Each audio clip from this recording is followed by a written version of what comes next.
نستعرض اليوم الجاموس الكولومبي المشابه إلى الجاموس البلدي المصري.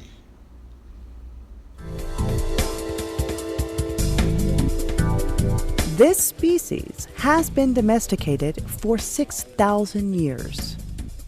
However, the study of its productive potential only dates back 40 years. The buffalo is originally from Asia, and it can be found in greatest concentrations in India with 140 million animals. There, like in Colombia, they are used for three purposes, that is, for milk, meat, and as beasts of burden. In livestock ranching, there are several business lines. They will depend on your tastes, on the marketplace, and on the conditions of the farm, on the availability of forage, and on the installations available. Among those business lines, raising stocker animals has the greatest rotation of animals. On this show, we will talk about this alternative.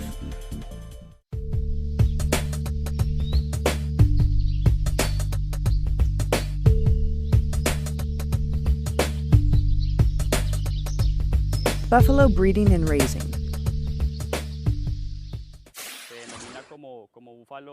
They are called water buffalo, and they were introduced to the American continent around 1890 in a pioneering country such as Brazil. They were the first to introduce this species.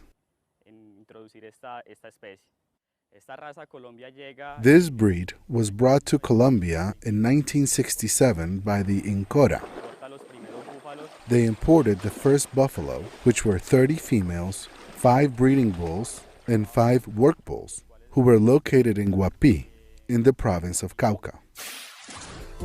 Juan David told us about the location of the buffalo farm where he works, on breeding and raising buffaloes, and how it started. He will also tell us how, since 2013, he decided to work with this breed after seeing an opportunity to learn more about these animals. Well, we're located in the town of Pueblo Nuevo, in the province of Córdoba.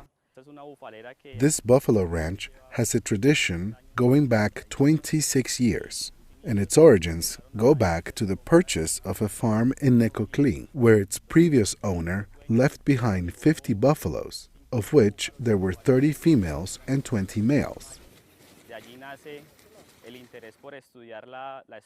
That's where the interest in studying and starting to work this species originated, since the animals were in a wild state and we wanted to apply human knowledge to buffalo.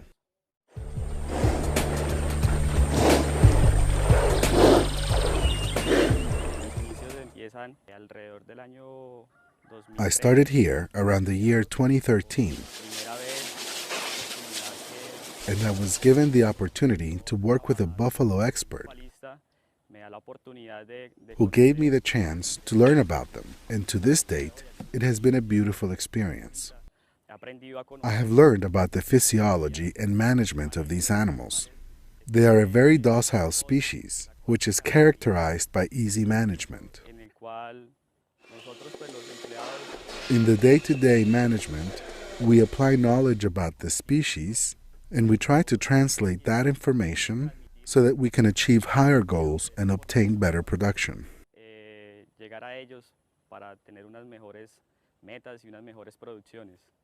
Now let's learn about some of the characteristics and uses of buffalo.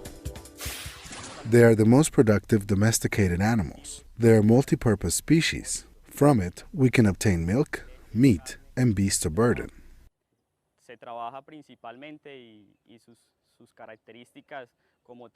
The traits that make them most productive are the amount of solids present in the milk, such as protein, fat, and lactose.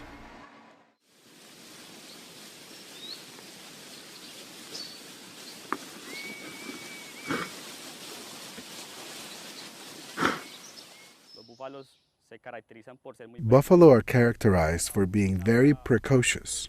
They reach the reproductive stage much more quickly. They are more efficient. They're very hardy animals and highly productive.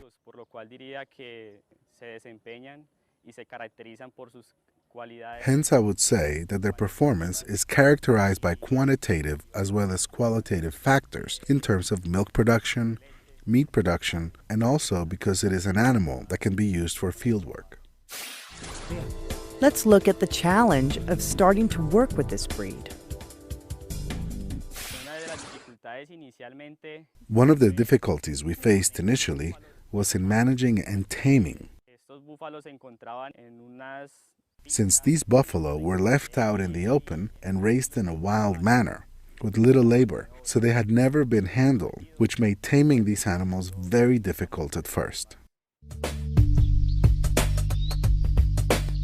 Buffalo breeding and raising.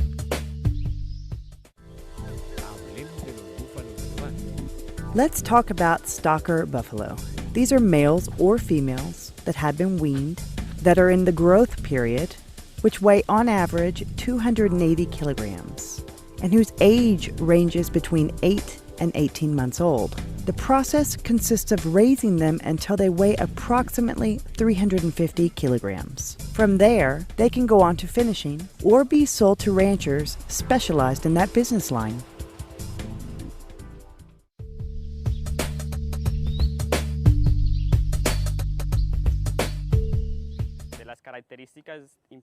Of their important characteristics, we should highlight that these animals should be reaching a weight of 180 to 300 kilos when they are between 18 or 20 months of age. After this, these animals have already gone through puberty, and they go on to the reproductive stage. At this stage, we have other weight protocols, and we call them heifers or bulls during their reproductive stage. Now let's learn about the buffalo breeds being worked on this farm. We will hear about this from two people who used to work with cattle, but who found buffalo to be a better alternative.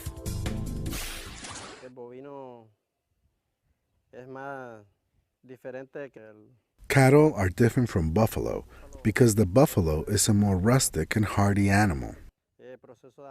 In order to tame them, you start them when they are young. You tie them and rub them. They are very easy to tame. This breed is the Murra, which is different from the Mediterranean. Their horns are curvier and shorter than the Mediterranean. As we can see, they are not as hairy as the Mediterranean. The legs are stockier than the Mediterranean. Their eyes are bigger than the Mediterranean, and the nose is different.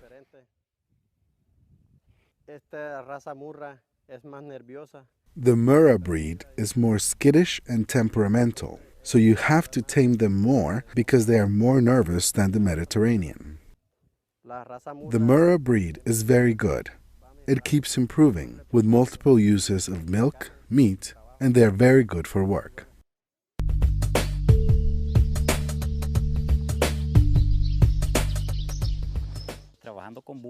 I have done well with buffalo. This is a stocker specimen, a Mediterranean bull. This one, he is 9 months old. He was raised on milk alone. He weighs approximately 280 kilos.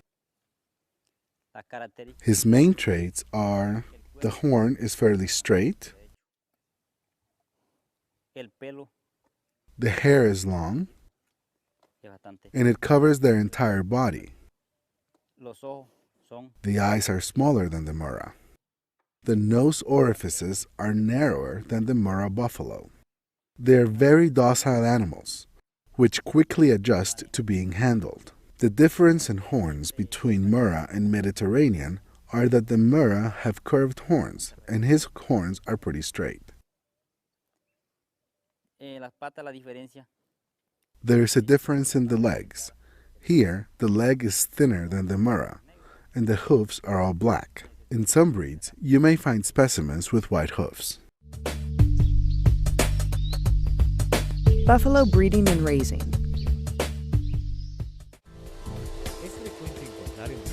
Buffalo farms have different methods of raising calves. so as to obtain good stocker animals and high production yields in the established timeframes. This farm employs 2 different raising methods. Let's see what they consist of. On this buffalo farm, we have 2 methods for raising calves. One, where the calf is raised with its mother, and another, where they are raised artificially. The protocol for raising calves with their own mother is as follows. After birth, we must guarantee that the calf consumes colostrum for the first 6 hours so that through this first food, it can receive immunoglobulins and it can develop its immune system. Once the calf drinks the colostrum, we proceed to close up the umbilical cord so as to prevent the entry of bacterial agents or opportunistic microorganisms that can cause disease in newborns.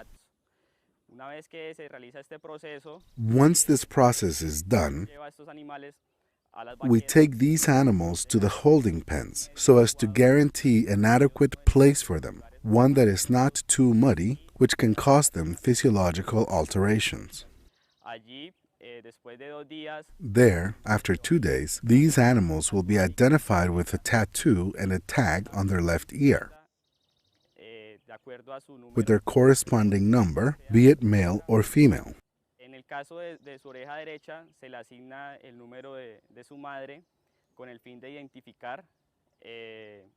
We write their mother's number on their right ear for the purpose of genetics management and company record keeping.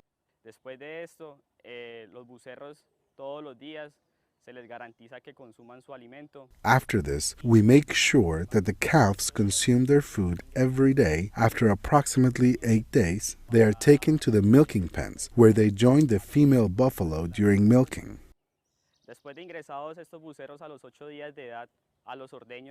After the buffalo calves are 8 days old, they participate in one milking shift, where the buffalo cow is milked in the morning hours and the calf is let loose with her around midday. In the afternoon hours, the calf is picked up and taken to a fresh, dry place where we can provide them with optimum conditions for their development. After around 15 or 20 days, it has fulfilled a stage where it has acquired those defenses and gained weight. They can go through 2 milking periods, where these calves can play a role between one milking and another. Milkings take place in the morning hours, and in the afternoon, the calf will suckle during the times that the mother buffalo is taken to the pens for milking.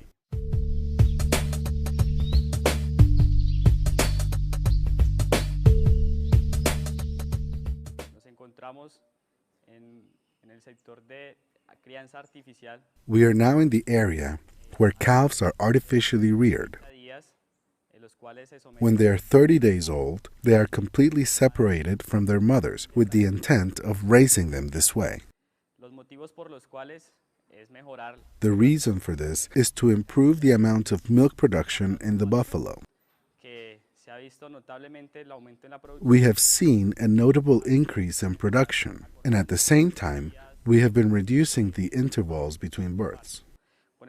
This way, we can reduce unproductive days and have quicker pregnancies among the buffalo. For buffalo calves that are being artificially reared, we feed them with powdered milk, which we also mix a part of with buffalo milk, so as to improve the quality of the milk given to the calves. Another component of feeding buffalo calves raised under confinement is high-protein concentrate, formulated for their age and growth stage. This is rationed into 3 feedings throughout the day. They are also given water at will, mineral salts, and silage. We also supplement their feeding with palm kernel cakes. These buffalo calves remain in this stage until they are 8 months old. Through this process, we obtain an average weight gain at weaning of 180 kilograms. hacen demostrar unos kilos más que si fuera una crianza. Which is a few more kilos than if they were raised with their mothers until they were 9 months old.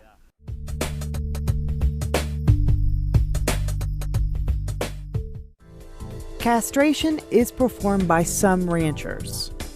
This method is not very common among buffalo, since this is a very precocious species, which can reach a weight of 450 kilos in a lot less time than cattle.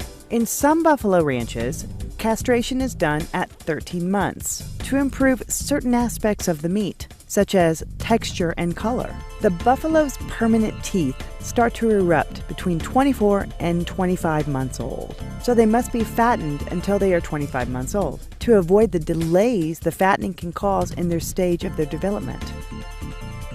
The consumption of buffalo meat has been increasing in Latin America, but the lack of marketing and information has led to it becoming an industrial meat. Buffalo breeding and raising. Let's talk about the nutritional and environmental conditions these animals require in order to achieve high production levels. In this buffalo farm, they use the initials BFPWSG, which means bulls, forage, peace, water, salt, and grass. The initials mean as follows. If we have bulls, then we can have a successful reproductive stage for the buffaloes. Here on the buffalo farm, I dare say that we have a fertility rate of over 90%.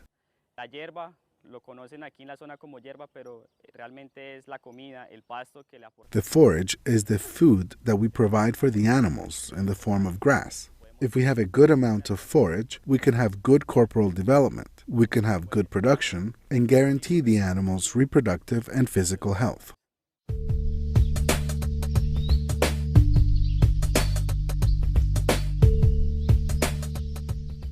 Inasmuch as we can, we try to convey tranquility to the animals. We want animals to be as relaxed as possible. For that, we employ many techniques, such as using dams, like bathing them in the holding pens so that they can relax and remain calm. Water is fundamental for them to regulate their temperature during daylight hours, and it is very hot in this area. That is the peace that we can provide for them. You must keep in mind that in addition to helping buffalo regulate their body temperature, water helps prevent the infestation of ticks, fleas, mosquitoes, and specifically gadflies. By keeping these pests at bay, we also prevent trypanosome and anaplasmosis, diseases which frequently affect the species.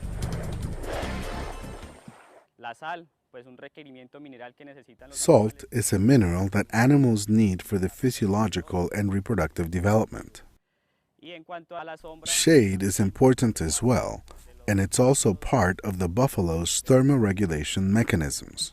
After learning about the BFPWSG system, Juan David took us to a place where he told us more about this management system. Right now, we are in a prairie that is a bit higher up, where a herd of young females are grazing 20 days after giving birth. As we can observe, this lot is drier than the others. The idea is to bring the right amount of comfort to the calves.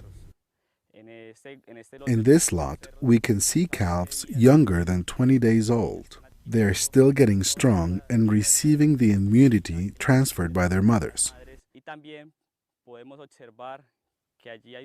We can also see a group of buffalo that are regulating their body temperature under the shade of a tree. We don't necessarily need a dam or a pond for them to meet their physiological needs.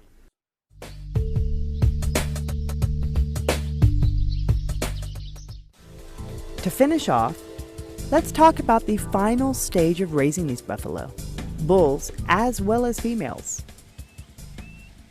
Daily weight gain is approximately 700 to 800 grams during grazing.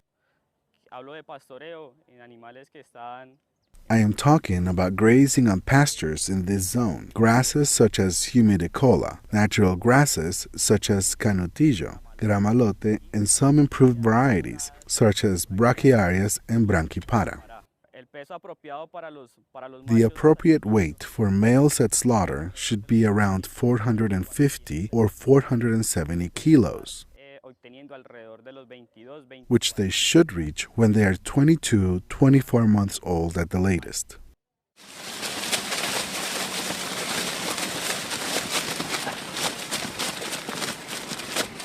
Suplementos que utilizamos nosotros acá en la finca The supplements that we use here at the farm are corn silage, producido y cosechado en épocas de lluvia, which we produce and harvest during rainy season, but we use the product during the dry season, épocas donde la cantidad de forraje va a disminuir. at times when the amount of forage decreases and we have to get used to supplement their feeding and provide them with added comfort.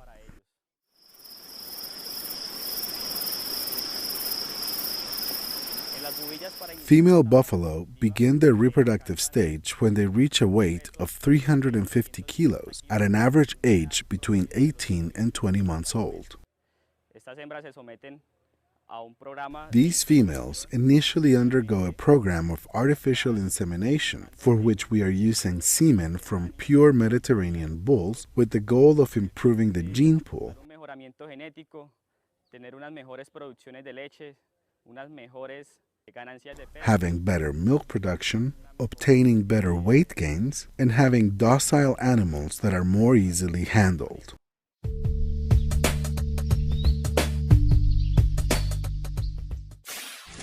So that is how the process of buffalo breeding and rearing reaches its final stage, after passing through all the growth stages.